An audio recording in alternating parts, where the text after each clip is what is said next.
কথা বলছি পুরনো ঢাকা আগাছাদিক রোড মাঝেশ্বর রোড নতুন সড়ক থেকে। আপনারা দেখতে পাচ্ছেন যে সাধারণত বৃষ্টির পানিতেই আমাদের এরিয়ার জনসাধারণ কি নিদারুণ কষ্টে জীবনযাপন করে। দীর্ঘ বছর যাবৎ একই অবস্থা। এই জায়গার বাসিন্দা ও যারা নাকি বসবাস করে ও ব্যবসা করে, সাধারণ বৃষ্টির পানিতে তাদের জনজীবনে অতিষ্ঠ নেমে আসে। ভাষায় প্রকাশ করার মতো না। দিনমজুর খেটে খাওয়া মানুষ ও পথচারী সর্ব অবস্থায় এভাবে কষ্টে নিদারুণ।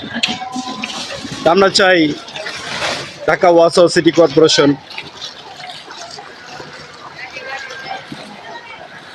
এই যে সাধারণ জনগণের যে কষ্ট, এই কষ্ট থেকে মুক্তি দেওয়ার জন্য যে ব্যবস্থা করার, তা অবিলম্বে তারা ব্যবস্থা গ্রহণ করুক ও সাধারণ জীবনযাপন মানুষকে সাধারণ জীবনে ফিরে আসার জন্য সহযোগিতা করুক। আপনারা দেখতে পাচ্ছেন সামনে একটা মসজিদ মুসল্লি যে যাবে আঙিনা পর্যন্ত পানিতে পরিপূর্ণ। তো এরকম নির্ধারণ অবহেলায় অতিবাহিত ছিল এই সড়কটা হচ্ছে পুরনো ঢাকার মাঝের সর্দার নতুন সড়ক। এখান থেকে চানখারপুল বের হওয়া যায়। এখানকার প্রতিটি বাসিন্দা দিনমজুর ব্যবসায়ী ওদের সাধারণ জীবনযাপনের মতন ব্যবসা করতে পারে না। এই অল্প বৃষ্টিতেই ড্রেনেজ ব্যবস্থা ভালো না থাকায় এই পানিগুলো উঠে আসে। আপনাদের দৃষ্টি আকর্ষণ করে বলবো,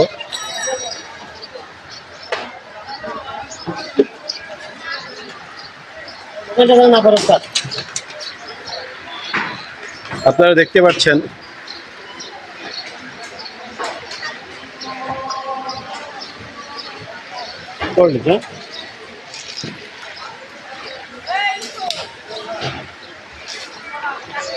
সীমাহীন কষ্ট। একটা দোকানে সদাই কিনতে গেলেও বাসার থেকে বের হয়ে সদা নেওয়ার মতন ব্যবস্থা নাই।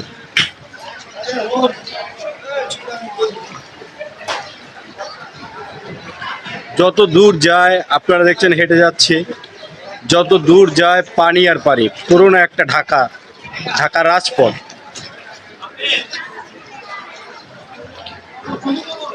নিদারুণ কষ্টে আছে। দেখেন দোকানপাটগুলো বৃষ্টির কারণে বন্ধ। দোকানগুলো খুলতে পারে না বৃষ্টির জন্য।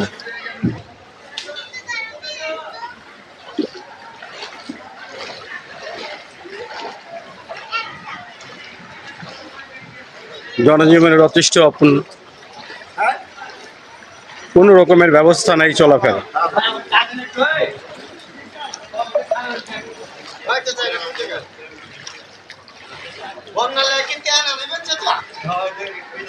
যত দূর যায় তত দূর পর্যন্ত পানি।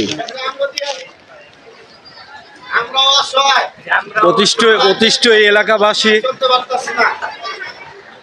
দীর্ঘ সময় ধরে অতিষ্ঠ এলাকাবাসী তাদের সাধারণ জীবনে ফিরে আসতে পারে না। অল্প বৃষ্টিতেই দেখতেই পারছেন, আর হেঁটে যেতে পারছি না। দীর্ঘ সময় ধরে হেঁটে আসছি, পানি আর পানি।